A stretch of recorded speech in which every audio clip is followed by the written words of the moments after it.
का जो ब्लॉक 3 है वो ओरिजिनल JF-17 से कहीं ऊपर है। सर ब्लॉक 3 मतलब ये ब्लॉक्स किस लिए बनाए जाते हैं और ब्लॉक 3 है क्या चीज़? मेरा ख्याल है मैंने आपके प्रोग्राम में ये बात शायद इसका जिक्र नहीं किया।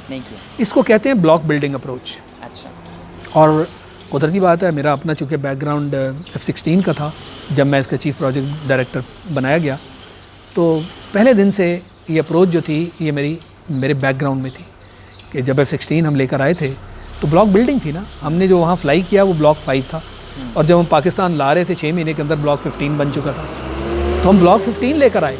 अच्छा। ब्लॉक बिल्डिंग का मतलब ये होता है कि जहाज़ का जो एयर फ्रेम है वो तो आपने तकरीबन हमेशा के लिए एक बना दिया, हल्की फुल्की उसमें एडजस्टमेंट्स कर सकते हैं, मगर मेजर चीज़ें उसमें बदली नहीं जा सकती। उसमें कुछ ऐड कर सकते हैं, कुछ सब्ट्रैक्ट कर सकते हैं, कोई नई चीज़ लगा सकते हैं, मगर नया जहाज़ बनाना एयर फ्रेम के तौर पे वो फिर एक नया जहाज़ है। तो इसलिए इसके अंदर जो भी आपने आइंदा अपग्रेड करने हैं वो एवियनिक्स और वेपन्स में करने हैं। आज की दुनिया में असल चीज़ एवियनिक्स और वेपन्स है, एयर फ्रेम नहीं, क्योंकि आज वो डॉग फाइट का ज़माना ख़त्म हो गया। डॉग फाइट में एयर फ्रेम को बड़ा मनूवरेबल होना पड़ता था, मगर अब डॉग फाइट नहीं है। अब तो आपके BVR आ गए, बियॉन्ड विजुअल रेंज मिसाइल। दुश्मन को खबर ही नहीं कि वो मिसाइल आपने कितने मील दूर से मारा, आप वो मिसाइल मारा, मिसाइल उसकी तरफ चल पड़ा, आप मुंह वापस मोड़े अपने खत्ते की तरफ चल पड़े। इसको फायर एंड फॉरगेट कहते हैं, फायर एंड फॉरगेट। तो अब ज़माना फायर एंड फॉरगेट टेक्नोलॉजी में एयर फ्रेम से कहीं बढ़ के एवियनिक्स और वेपन्स का है।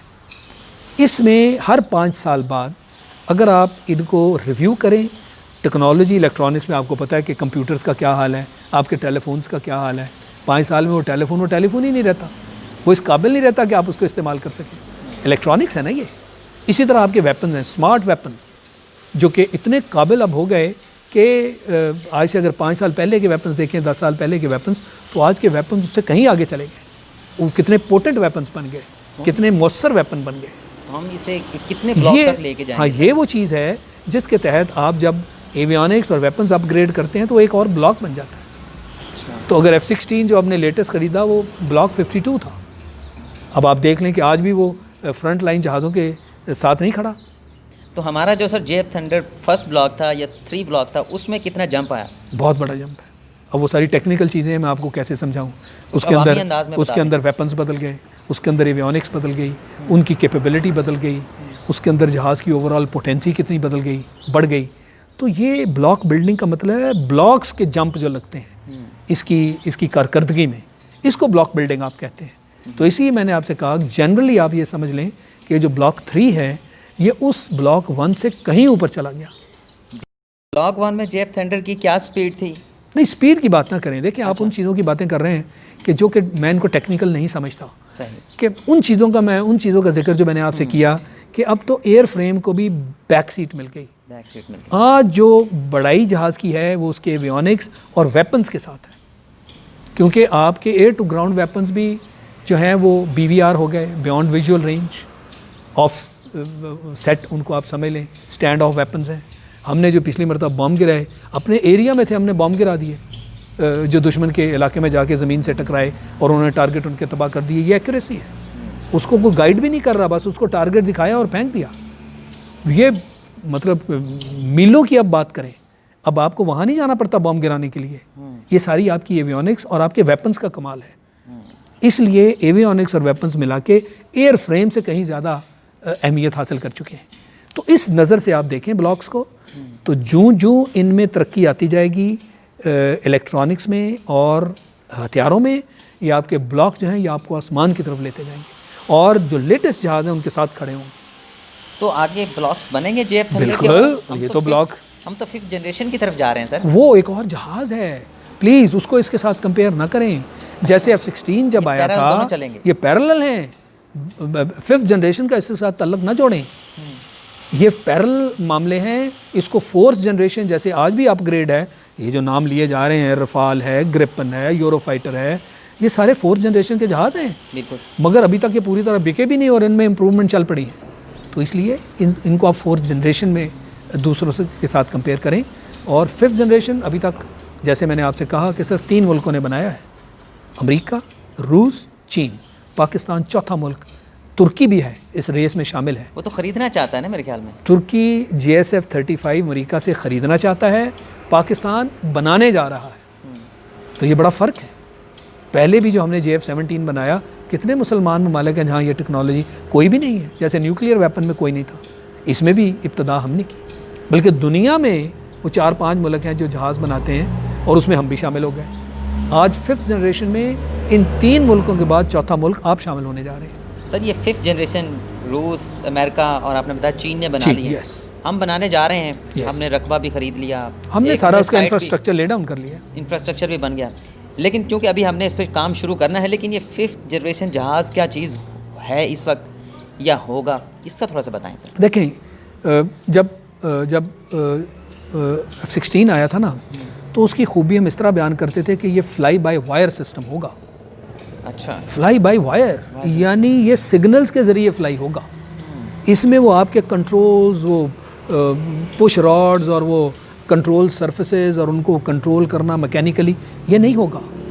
अब आपके हाथ में सिर्फ हाथ के अंदर जो जहाज़ के कंट्रोल्स हैं, आपका हाथ वहाँ होता है, आपका हाथ मूव नहीं करता फोर्स देने के लिए, आप सिर्फ प्रेशर से वो इतना प्रेशर देते हैं और जहाज़ मनूवर करता है।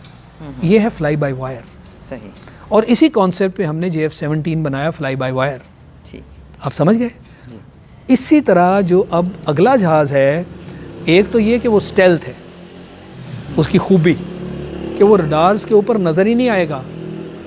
वो आपके एरिया में आ रहा होगा, अभी तो हमें रडार्स पे नज़र आता है तो हम रिएक्ट करते हैं, वो नज़र ही नहीं आएगा। अब उसके लिए क्या तोड़ बनाएंगे आप, ये स्टेल्थ की बात आप समझ लें। फिर जो वेपन्स और एवियोनिक्स जिसका मैं जिक्र कर रहा हूँ, वो उस क्लास के हैं कि जो कि 4th जनरेशन में भी आप नहीं पाए जाएंगे। तो एक तो प्लेटफॉर्म स्टेल्थ हो गया, फिर वेपन्स एंड एवियोनिक्स मिनिएचराइज और उनका इफ़ेक्ट इतना बड़ा बन गया कि इसका भी जंप उसी तरह होगा जैसे आम जहाज़ों पे F-16 का जंप था। ये एक और कैटेगरी है, ये एक और डोमेन है। तो इसका मुकाबला 4th जनरेशन से हम नहीं करेंगे। अब 5th जनरेशन का मुकाबला 5th से ही होगा। तो पाकिस्तान कब कामयाब हो रहा है सर? ये 5th 10 साल का तकरीबन आप इसको वक्त दें, क्योंकि अब ये काम हम खुद करने जा रहे हैं। हमने JF-17 के वक्त ये फ़ैसला किया था और वो एक मरतबा मुझे भी मिलने आया था पाकिस्तान में, और जब उसने देखा और उसने कहा जी कि आपका असल सारा सेटअप कहाँ है, तो मैंने वो जो चंद लोगों का सेटअप था एक ब्लॉक में हमने बनाया हुआ था, जब मैंने दिखाया तो कहते आप तो मुझसे सब कुछ छुपा रहे, आपको इजाज़त नहीं है मुझे चीज़ें बताने की, मैं तो क्लियरेंस लेके आया हूँ। मैंने कहा भाई यही मेरी फोर्स है और यही मेरा सेटअप है। आप ये ना समझे कि आपके 80 इंस्टीट्यूट हैं तो मेरे पास भी कोई 100 इंस्टीट्यूट होंगे। कोई इंस्टीट्यूट नहीं, कोई इंस्टीट्यूट नहीं है, हम ही लोग हैं, 1 दर्जन के करीब जो लोग हैं, यही इसका सेंटर है और यही इसकी हर चीज़ है। तो ये हमारा जो 5th जनरेशन जेट होगा सर, ये सारा कुछ हम खुद बनाएंगे, हमारे अपने इंजीनियर बनाएंगे, हमें बाहर से कुछ नहीं लेना पड़ेगा? नहीं, इसको फिर से देखिए, ये गलत कॉन्सेप्ट है। आज भी जो लोग मुझसे पूछते हैं कि जी इंजन कब बनाएंगे JF-17 का, मैं ये कहता हूँ कि अगर F-16 जैसा जहाज़, अब अमेरिका के पास ना पैसे की कमी है, ना टेक्नोलॉजी की कमी है, ना मैन पावर की कमी है, वो पूरी दुनिया में सबलेट करते हैं, जहाँ से जो चीज़ सस्ती मिल जाए, पोटेंशियल उसका वो हो जो वो चाहते हैं, वो वहाँ से लेते हैं। और दुनिया में कॉन्सेप्ट भी यही है, हर चीज़ के लिए अपना इंफ्रास्ट्रक्चर ना ले डाउन करो, उसकी ज़रूरत नहीं है। तो रूस में जहाज़ बनता था, चीन में उन्होंने टेक्नोलॉजी ली, आज चीन बना रहा है, तो मैं तो सिक्योर हो गया ना। तो मुझे क्या ज़रूरत है ये भागम दौड़ करने की कि मैं चीज़ें बनाने के पीछे पड़ जाऊँ।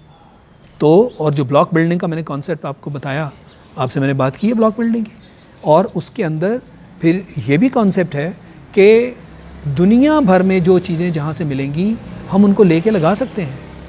ज़रूरी तो नहीं कि सारी दुनिया आपकी दुश्मन है। अगर अमेरिका नहीं देता मुझे, UK नहीं देता, फ्रांस नहीं देता, जर्मनी नहीं देता, तो कहीं ना कहीं तो ये चीज़ें बन रही हैं। सर JF-17 में हमने कोई एक और अचीवमेंट की है कि अब हम दोबारा से मतलब उसे वो क्या कहते हैं रिबिल्ड करने लगे हैं। हाँ, ये इंशाल्लाह 1-2 दिन में ये क्या चीज़ है? सुर्खी होगी। ये है ओवरऑल, हमारे जहाज़ ओवरऑल तक पहुंच गए हैं, इतनी फ्लाइंग कर ली है उन्होंने। अच्छा। ओवरऑल का एक टाइम होता है कि इतने घंटे उड़ाने के बाद ओवरऑल ड्यू हो गया। जैसे आप कार और बाकी मशीनरी को ओवरऑल करते हैं ना, हाँ। कि उसकी एक लाइफ के टाइम के बाद आप कहते हैं जिसका ओवरऑल करवाओ, पूरा ओवरऑल चाहिए। अच्छा। उसको एक एक पुर्जा उसका खोलना, उसको जो रिफ़्रेश करना,